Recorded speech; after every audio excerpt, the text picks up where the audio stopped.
Muito bem, queridos, hoje nós vamos encerrar uma série de mensagens cujo tema era a fantástica missão dos discípulos. Sim, as crianças, porque eles estavam tão comportadinhas que estavam até...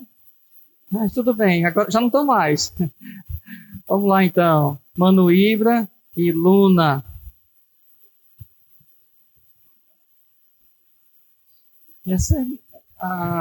Pensei que ia para a sala das crianças também, mas... Aqui, querido. Pronto. Muito bem, então, a fantástica missão dos discípulos, a ideia era chamar a atenção, claro, para a importância da ação missionária, mas principalmente para o privilégio de ser discípulo do Senhor. O privilégio de sermos convocados para dar continuidade à missão que começou no céu.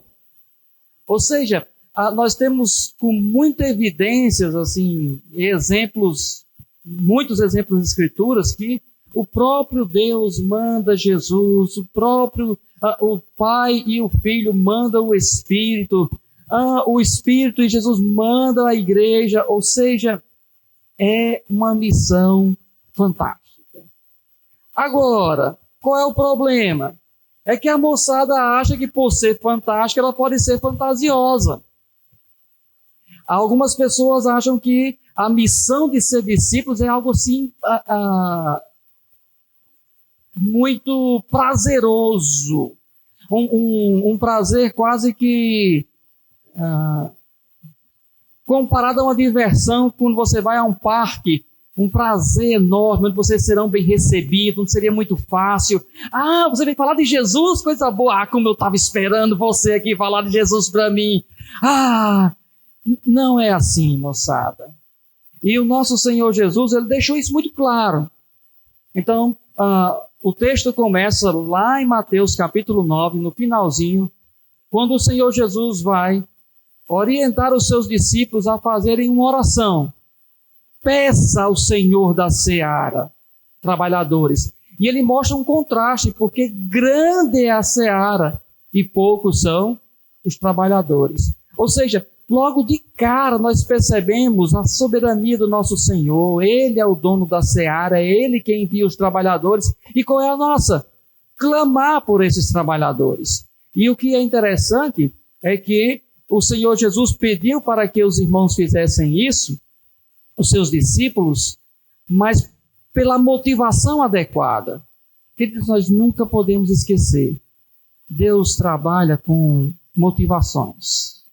Deus nunca esteve interessado na performance. Aliás, Ele mesmo vai condenar de forma veemente a performance hipócrita. Lembra-se que Ele vai dizer, por exemplo, com relação à oração, entra no teu quarto, fala ao teu pai que está em secreto, e o seu pai que está em secreto o recompensará. E a ideia ali, nitidamente, não é que toda oração tem que ser secreta, dentro do quarto, não. O Senhor está condenando a oração pública de forma hipócrita. Ele conhecia a motivação do coração dos religiosos de sua época, e está muito distante aquilo que o Senhor pretende da sua igreja para aquilo que os religiosos de sua época faziam. E a compaixão, nós vimos que ela tem 3 características, que é a motivação correta para essa oração: ver, sentir e agir. Diz lá que o Senhor viu a situação do povo. E como é que estava o povo? Como ovelhas sem pastores. O povo de Israel, o povo escolhido de Deus, estava vivendo como ovelha sem pastores. E aí, quando ele viu isso, ele sentiu uma compaixão muito grande. Aí vem a frase: peça, pois, ao Senhor da seara. Faça essa oração. E aí o capítulo 10 começa dizendo que a oração foi respondida. E respondida imediatamente. E aí o Senhor convoca os 12. E nós vimos que dentre os discípulos o Senhor vai chamar 12. 12 deles que ele... Abram sua Bíblia no capítulo 10, irmãos, para nós passarmos por ele até chegar à última parte do nosso texto. No capítulo 10, logo nos 4 primeiros versículos, nós percebemos claramente que o Senhor faz questão de ter uma igreja unida, mas não uniforme. E é por essa razão que ele convida pessoas distintas para fazer parte da sua igreja, para fazer parte da sua comunidade. E nós destacamos, quando falamos de o chamado, que Deus chamou, por exemplo, Mateus, que era publicano, e chamou Simão, o Zelote, que era de um partido terrorista, que era contra Roma, enquanto o publicano era funcionário público. E lembra que eu falei como seria a discussão desses irmãos? Como seria a fala de Mateus e de Simão? Certamente eles falavam sobre isso. Será que Mateus não rebateu assim as críticas que Simão fazia? Nossa, Roma está explorando demais. Aí Mateus disse, mas Roma tem que se manter. Mas não precisa ser assim. Mas tem que pagar os impostos. A bem da verdade é que o Senhor chama pessoas distintas para fazer parte da sua comunidade. E é tosco, é tolo, é infantil, é pueril você dividir a igreja por preferências pessoais. Ah, eu sou Flamengo e ele é Fluminense. Eu sou flamenguista e ele é vascaíno. Ah, eu sou de direita e eu sou de esquerda. E fica essa confusão tola, minha gente, na igreja. Não edifica. Não edifica. Não deveria, Andrezinho, mas certamente alguns adolescentes também diriam, ah, eu sou de Grifinólia e o outro eu sou de Sonserina. Aí acertei, viu? São distintos, mas devemos combinar em uma coisa, no Senhor Jesus. Perceba que eu vou dar ênfase no Senhor Jesus, no senhorio dele em nossas vidas. Então, depois de chamar os seus discípulos, depois da oração, depois de chamá-lo, o Senhor Jesus vai dar as instruções, e são muitas. Nós temos as instruções do versículo 5 até o versículo 15 do capítulo 10. E o Senhor vai dar muitas instruções. Eu quero destacar somente o versículo... Deixa-me ver. O versículo 9, né? Não levem nem ouro, nem prata, nem cobre em seus cintos. E também destacar o versículo 5, enviou os 12 com as seguintes instruções, não se dirijam aos gentios, nem entrem em cidade alguma dos samaritanos, mas dirijam-se às ovelhas perdidas de Israel.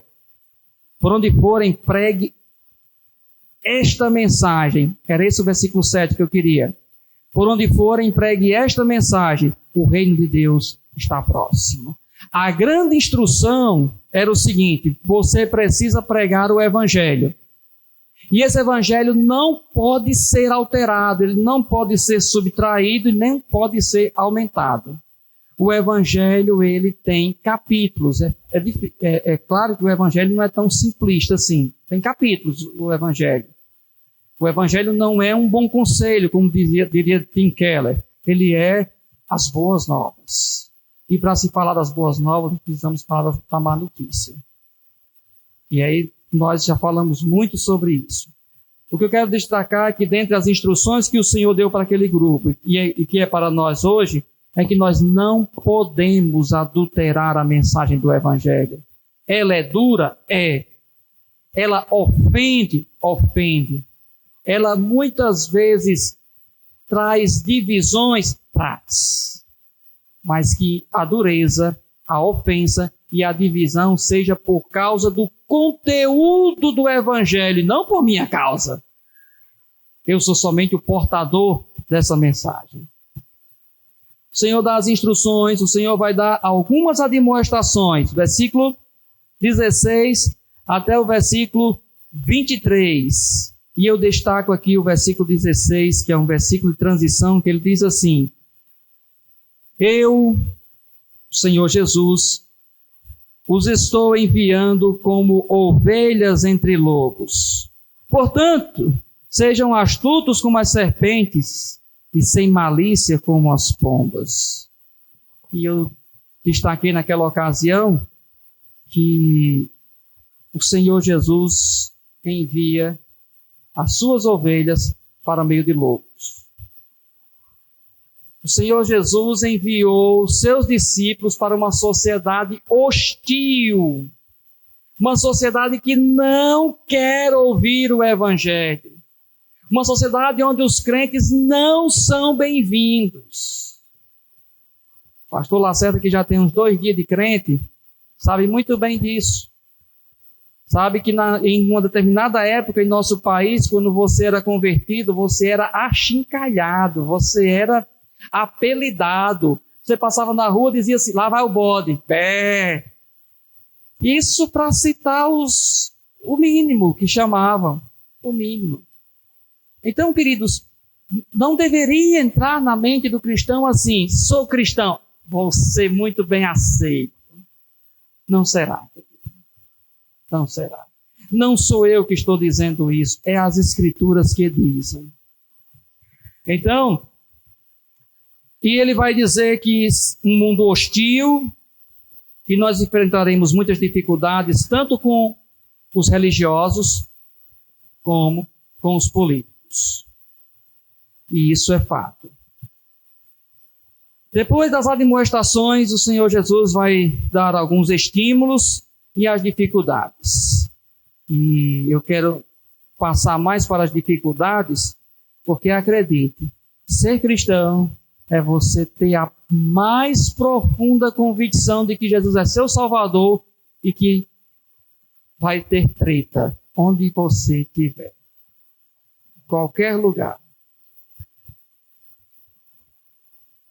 Eu acho interessante que o Senhor Jesus diz assim, diante das dificuldades. Versículo 37. Quem ama seu pai ou sua mãe mais do que a mim não é digno de mim. Quem ama seu filho ou sua filha mais do que a mim não é digno de mim. E quem não tomar a sua cruz e não me segue não é digno de mim. E eu lembrei aos irmãos que o mundo aplaude se você disser assim, a coisa mais importante da minha vida é meu cônjuge. Eita, o mundo aplaude. Nossa, que homem apaixonado. Ah, como eu queria um desses lá em casa. O mundo pensa assim. Se você disser, a coisa mais importante para a minha vida são meus filhos, o mundo vai aplaudir. Nossa, que pai amoroso. Ah, eu com um pai assim. Se você disser, a coisa mais importante da minha vida é o meu trabalho, a pessoa vai dizer, nossa, esse é um homão, esse daí é o cara que eu queria, acaba que valoriza o trabalho, a dignidade. Afinal de contas, o trabalho dignifica o homem. Mas se você disser que ama Jesus acima de todas as coisas, você vai ser vaiado. E se for lá no Ceará, vai ser mais ou menos assim. Ih!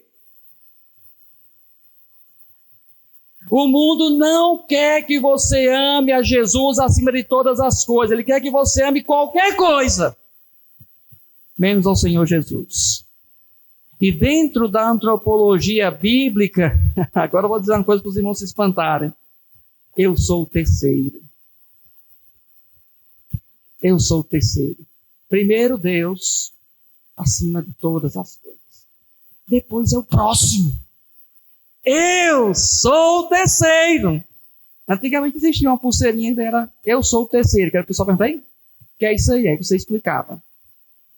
Essa é a antropologia bíblica dentro de um relacionamento que as Escrituras dizem que nós cristãos devemos ter. Que apesar do Senhor ter nos enviado para um mundo hostil, nós não respondemos com hostilidade. A parada não é bater o levou. A pegada não é, vou bater primeiro antes que ele bata. Não é. Aqui no Brasil, eu acho que na década de 90, teve uma operação da polícia que ela foi intitulada de Satyagraha. Satyagraha vem da língua hindu. Era a filosofia de Mahatma Gandhi. Também é uma palavra composta, né? Sat, acho que é verdade. E Graha significa firmeza. A ideia de Mahatma Gandhi era que os hindus, né, a moçada que vivia com ele e estava sobre o peso da Inglaterra, não deveriam ser violentos. Ainda que fossem achincalhados, ainda que fossem insultados, ainda que fossem até maltratados, não deveria responder com violência. Ele ficou conhecido como o homem que venceu uma guerra sem dar nenhum tiro. Tanto é que Martin Luther King Jr. foi até lá tentar saber como é que ele fazia isso para poder desenvolver com os irmãos que lutavam contra a segregação racial. Ou seja, a filosofia de não violência é até aplaudida quando vem de alguém que não tem temor nenhum ao Senhor. Mas por que é que os crentes hoje estão tão beligerantes? Gosta de briga. A igreja brasileira, ela está assim, uma igreja autofágica. Ela está comendo só seus próprios membros. Estão se matando. E às vezes é por causa de besteira, minha gente, de questões secundárias. Eu queria assim, ó. Eu pensava assim, ó. E aí, assim, não pode ser desse jeito, meus queridos. Não deveria ser assim. O Senhor nos mandou para um mundo hostil, mas lembre-se que Ele nos mandou de forma unidos. Ainda que fôssemos diferentes, ainda que tivéssemos um Mateus, publicano, e um Simão Zelote. Vocês percebem a grandiosidade dessa missão? Somos tão diferentes, mas cremos no único Deus. Por isso não deveríamos brigar por pouca coisa. Então, diante de tudo isso, a gente chega nos versículos finais, que são as recompensas. Agora, quando eu penso em recompensas, eu me lembro do Duolingo. Meu inglês é Duolingo. Se eu mandar o meu currículo e alguém perguntar assim, o grau que você tem, eu boto lá, Duolingo.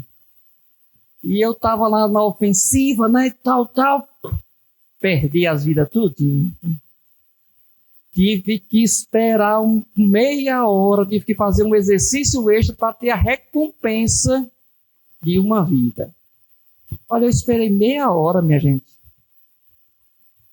Você imagine, eu quero destacar para vocês que nós queremos que as recompensas sejam rápidas. Assim como um pedaço de bolo de chocolate, me dá aquela sensação de saciedade, que libera endorfina, né, Lívia? Serotonina. Fico todo feliz. Numa sociedade touchscreen, que é a nossa,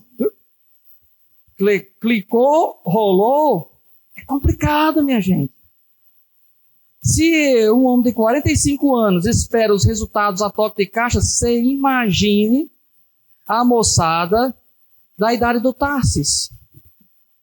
Então, quando eu pensei nas recompensas e pensei nesse texto, eu me lembrei da poesia de um nordestino que diz assim: se aveste não, amanhã pode acontecer tudo, inclusive nada. Se aveste não, a lagarta rasteja até o dia em que cria asa. Se aveste não, que a burrinha da felicidade nunca se atrasa. Se aveste não, amanhã ela para na porta da sua casa. Então, como nós vivemos numa sociedade que é viciada em recompensa, numa sociedade em que faz tudo pela recompensa, precisamos nos lembrar que a recompensa é certa. É certa.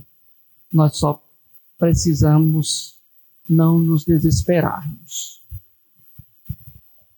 Então vamos ao nosso texto. Mateus capítulo 10, versículos de 40 até o 42. Deixe-me dizer, irmãos, que esse foi um dos textos mais difíceis que eu já encarei. Esse tempo todo em que eu tenho de crente e de pastor, estudando as Escrituras e interpretação. Não é um texto fácil, mas vamos tentar, acreditando na iluminação do Espírito Santo em nossas vidas. Vamos lá, versículo 40. Palavra do Senhor Jesus. Quem recebe vocês, recebe a mim. E quem me recebe, recebe aquele que me enviou. Quem recebe um profeta, porque ele é profeta, receberá a recompensa de profeta. E quem recebe um justo, porque ele é justo, receberá a recompensa de justo. E se alguém der, mesmo que seja apenas um copo de água fria a um destes pequeninos, porque ele é meu discípulo, eu lhes asseguro que não perderá a sua recompensa. Oremos. Ó Deus, Pai querido, nós estamos diante da Tua santa palavra. E ela mesma dá testemunho que ela é apta para dividir o indivisível. E diante de tamanho poder, inspirado pelo Teu Santo Espírito, nós queremos suplicar, Senhor, que o Senhor mesmo aplique em nossos corações, ó Pai. No nome de Jesus que nós oramos. Amém. Queridos, o Senhor Jesus, e agora na pena de Mateus, ele vai usar a seguinte lógica. Ele move-se dos 12, dos apóstolos, até os pequeninos. Então é como se fosse uma corrente com elos, uma cadeia de comandos, primeiro, né, que é o Senhor Jesus, até chegar os pequeninos. Começa com os 12, depois vai para profeta e justo, e por último, os pequeninos. A ideia é que, da mesma dimensão em que ele chamou e enviou os 12 apóstolos, também se aplica aos pequeninos, que são os discípulos, que somos nós. Mas vamos por partes. Vamos para o versículo 40. Vou ler de novo. Quem recebe vocês? Quem são vocês? Os apóstolos. Quem são vocês? Aqueles que foram enviados como ovelhas no meio de lobos. Recebe a mim, e quem me recebe, recebe aquele que me enviou. A ideia aqui, para nós é estranha, mas para quem estava ouvindo pela primeira vez, era muito clara. Porque culturalmente os irmãos já sabiam que era possível um rei mandar um representante. E quando o representante do rei falava, ele tinha a mesma autoridade do rei. Quem assistiu 302, lembra de quando o mensageiro de Xerxes chega lá diante do Leônidas e diz a mensagem, ele está ali representando o Xerxes. Tanto é que por causa de que Leônidas mata o representante, Xerxes volta a sua fúria contra eles. Então os irmãos que ouviam essa mensagem sabiam do que estavam dizendo. Lucas capítulo 10, versículo 16, corrobora para isso, para esse entendimento. Palavras do próprio Jesus. Aquele que lhes dá ouvidos, está me dando ouvido. Aquele que os rejeita, está me rejeitando. Mas aquele que me rejeita, está rejeitando aquele que me enviou. Logo, rejeitar Jesus, rejeitar a mensagem dos apóstolos é rejeitar a Jesus. Rejeitar a Jesus é rejeitar ao próprio Deus que enviou. João capítulo 12, versículo 44 e 45 também apoia essa ideia. Diz assim: então Jesus disse em alta voz: quem crê em mim, não crê apenas em mim, mas naquele que me enviou. Quem me vê, vê aquele que me enviou. Então você percebe que Jesus torna os seus apóstolos e, consequentemente, no final, os discípulos como representantes do próprio Deus. O Senhor tem em mente que todo aquele que aceita a mensagem dos apóstolos, aceita o próprio Senhor. Versículo 41. Isso aqui é mais complicado um pouquinho. Quem recebe um profeta porque ele é profeta, receberá a recompensa de profeta. E quem recebe um justo porque ele é justo, receberá a recompensa de justo. Também, os primeiros ouvintes dessa mensagem sabiam de quem eram os profetas. Os profetas do Antigo Testamento, eles eram considerados o quê? Porta-voz de Deus, boca de Deus. E essa é a diferença de profetas e sacerdotes. O sacerdote levava o clamor do povo até Deus. O profeta trazia a mensagem de Deus para o povo. Então eles sabiam que receber alguém como profeta era receber como porta-voz de Deus, era aceitar aquela mensagem do discípulo como vinda direta de Deus. Justo, é mais difícil explicar isso, mas eu entendo que o Senhor Jesus está colocando no mesmo nível de profeta e justo, aquele que realmente vive uma vida reta, que era como os profetas viviam. E o versículo 42. E se alguém der, mesmo que seja apenas um copo de água fria a um destes pequeninos, e aí vocês percebem o seguinte, que vai além da hospitalidade que era tão necessária naquela época. Você está num local de hostilidade, e alguém lhe oferece um copo de água fria, alguém lhe oferece apoio, já é alguma coisa. Mas o texto continua. Alguém der um copo de água fria a algum destes pequeninos, e os pequeninos aqui é a ideia de crianças, mas não porque é criança, porque criança é vulnerável. A criança é totalmente dependente de que alguém o conduza e que o alimente. Mas a ideia principal está aqui no final. Vou ler de novo. E se alguém der, mesmo que seja apenas um copo de água fria a um destes pequeninos, porque ele é meu discípulo, eu lhes asseguro que não perderá a sua recompensa. Ou seja, se alguém aceitar a mensagem que esse pequenino está trazendo e se recebê-lo porque ele é discípulo de Cristo, não perderá a recompensa. A grande pergunta é, que recompensa é essa? E aí algumas Bíblias trazem uma palavra mais difícil ainda. Galardões.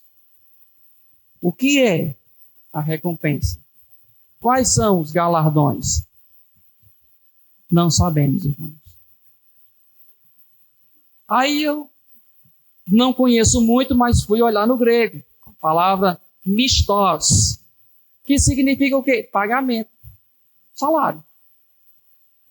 Aí ficou mais difícil ainda para mim.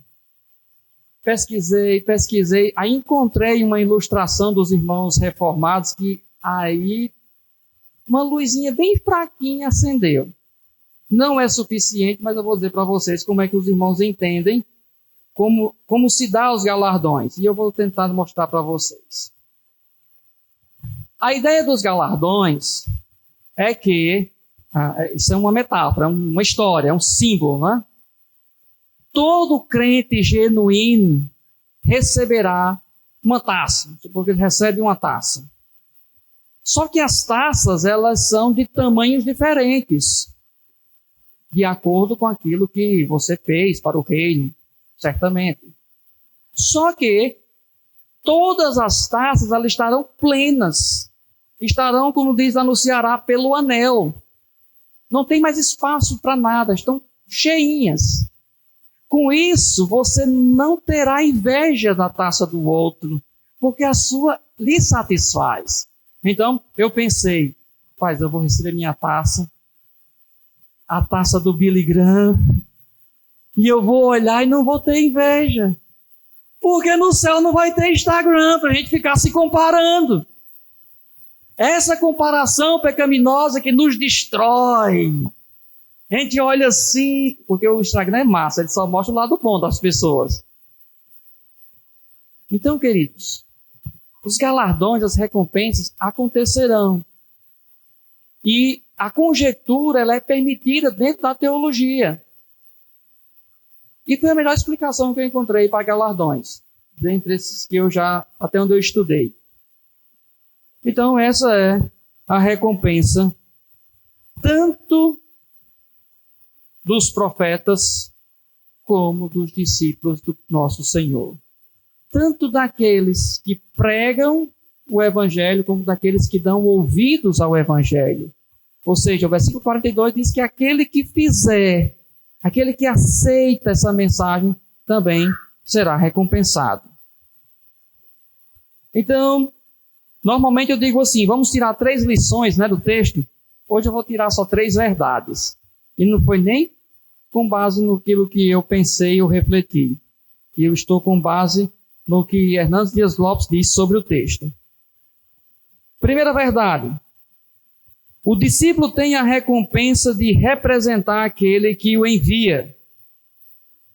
O relacionamento entre o discípulo e o seu Senhor é, de certo modo, semelhante ao de Cristo com seu Pai. É uma unidade já estabelecida. Quando a irmã Dalma Ivete, quando Iago prega o Evangelho para alguém, além de sermos representantes de Cristo, nós estamos unidos com Ele. Somos representantes legais do Senhor. Só tem um detalhe. O detalhe é que, para que você seja um representante legal do Senhor, você precisa ser fiel às Escrituras. 2 Coríntios 5,18, por favor, Andrezinho, coloque aí para a gente. Porque a ideia é o seguinte, quem ouve um pregador fiel, ouve a palavra de Deus. E ouvindo a palavra de Deus, ouve o próprio Deus. Essa é a lógica. Então, 2 Coríntios 5,18, Paulo diz assim, tudo isso provém de Deus, que nos reconciliou consigo mesmo por meio de Cristo e nos deu o ministério da reconciliação. Esse foi o ministério que a igreja do Senhor recebeu, da reconciliação. De levar a mensagem de salvação do Evangelho para aqueles que estão irreconciliados com Deus, que estão distantes do Senhor. Segunda verdade, aquele que recebem os enviados de Deus receberão galardão semelhante ao dos enviados. Quem recebe um profeta enviado por Cristo recebe o galardão de profeta, e quem recebe um justo recebe um galardão de um justo. Boa. Legal isso, não, Iago? Já pensou? Pregar o evangelho, alguém receber um galardão porque você pregou, ele aceitou o evangelho e recebeu um galardão. Aí tem outro negócio. O negócio é que perseguiram os profetas, que foram servos seletos de Deus e que agora se encontram em sua companhia na glória celestial. Queremos os galardões, queremos as recompensas, mas pagar o preço da perseguição, isso nós não queremos. E nós lemos no começo do culto que se perseguir os profetas que vieram antes de nós, perseguirão a nós também, irmãos. Graças a Deus que a perseguição não é mais ser jogado às feras. O Coliseu não parou. Ai, essa música Tassi pensou, certamente. Graças a Deus não somos mais jogados nos cárceres. Mas nós sabemos aquele olhar, quando a pessoa olha para nós de forma diferente. Às vezes até em casa. Um convertido ao Senhor Jesus que vive numa casa de descrentes sabe do que eu estou falando. A pessoa que trabalha no meio de uma multidão de pessoas que não são crentes sabe do que eu estou falando. A perseguição não é nem tanto mais tão velada assim, mas é... Então vai acontecer, gente. E nós não podemos esmorecermos diante disso. Vamos continuar a falar do Evangelho, inclusive para essas pessoas. Eu já ouvi um testemunho repetido muitas vezes em vários lugares e em épocas diferentes. O testemunho é o seguinte: pastor, eu odiava crente. Pastor, não queria ser crente. Pastor, tinha raiva, eu perseguia. E aí a pessoa... Eu tive o privilégio de ver Damião, crente. Damião era quem carregava o andor do santo da igreja católica lá na cidade. Convertido. Convertido assim, mas tudo cheio de meio capenga. Mas deixou a vida de adoração a ídolos. Por último, em terceiro lugar, aqueles que cuidam dos enviados de Cristo não perderão seu galardão. O menor ato de serviço ao menor discípulo de Cristo será recompensado como se tivesse sido prestado ao próprio Cristo. Lembra daquela parte que o discípulo diz assim: Senhor, quando te vimos com fome? Senhor, quando te vimos com sede? Eu saí do seminário em 2006. 2008 eu voltei no seminário e encontrei uma professora. E a professora disse: Júlio, vamos no centro. Aí fomos no centro. E aí ela, na época, comprou um monte de roupa para Tarsila. Tassi nasceu em 2010. Comprou roupa para a Auriélia. Aí disse: agora eu vou comprar para o senhor. Ela me chamando de senhor, já pensasse? Professora bem mais velha do que eu. Tudo bem. Aí comprou um paletó. Comprou algumas roupas para eu vestir. E fomos comprar os sapatos. Aí ela disse: escolha qualquer um. Aí eu olhava assim, aí ela chegou para mim e levantou minha cabeça e disse: olhe para cima. Eu escolhi o sapato. Eu já estava muito constrangido. Ela pagou tudo. Aí fomos almoçar. Ele disse: professor, me permita pagar pelo menos o seu almoço? Ela: tá bom. Eu disse: professora, o que está acontecendo aqui? Disse: Júlia, eu sou filha de pastor. Papai pastoreou mais de 50 anos no sertão da Bahia. E eu vi o quanto que fomos abençoados pela mão de pessoas. E daquele dia em diante, meus irmãos, eu aprendi uma lição muito grande. De permitir que outras pessoas possam servir. Inclusive a mim. Então, seja lá o que for, se forem me dar, eu aceito. Quando o pai da Auriélia morreu, nós estávamos em Recife, e assim, ele adoeceu, ele estava com 85 anos, adoeceu, e aí a Auriélia viajou, foi sozinha. Passou uma semana, deu uma melhorada, ela voltou. Quando ela chegou, na semana que chegou, ele morreu. Aí recebemos a notícia, e aí a comunidade do seminário tentando ajudar, levantar dinheiro para a gente vir, de ônibus, né? Aí chegou uma criança, que na época eu acho que ele tinha uns 8, 9 anos. Aí disse: irmão Júlio, queria dar um negócio aqui. Eu disse: diga aí, diga logo o que é que eu estou apressado. Aí ele trouxe. Ele quebrou o porquinho que ele tinha, e todas as moedas que ele tinha, ele trouxe para ajudar na passagem. Aí naquele dia eu aprendi uma outra lição, meus irmãos, que todos podem contribuir para o reino de Deus. Todos podem fazer algo pelo reino de Deus. Então eu estou contando essas histórias para dizer que uma professora que assumiu o compromisso de dar aquilo que nós não tínhamos no momento, mesmo a gente sem pedir. Eu também abomino essa história de sugestionar. Não gosto disso. Há uma criança que foi usada para isso. Então, eu não tenho dúvidas de que essas pessoas serão recompensadas. Não tenho dúvidas. Até mesmo o gesto mais singelo de oferecer um copo de água fria ao mensageiro de Deus não ficará esquecido aos olhos de Deus. Esse, de modo algum, ficará sem galardão. Não perde a recompensa, não perde o galardão. E glória a Deus que o texto não diz que eles merecem, porque até o galardão é por causa da graça de Deus. O galardão está no pacote completo. Quando você crê em Jesus, quando você entrega a sua vida a Cristo, o galardão está completo. Nós não podemos merecer qualquer coisa como retribuição da mão de Deus, mas eles receberão uma recompensa do livre dom de Deus. Um dia, o Senhor Jesus veio e consumou a obra da salvação.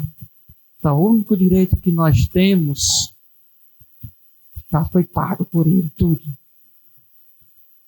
Conclusão. Jesus não enviou os 12 para que Ele, por sua vez, pudesse descansar. Antes, queria multiplicar sua atividade pela convocação de novas forças de trabalho.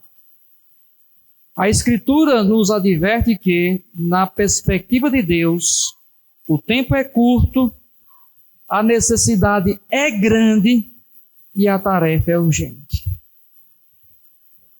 Então, queridos, que Deus em Cristo nos abençoe e nos ajude a regozijarmos nessa fantástica missão de ser e de fazer discípulos.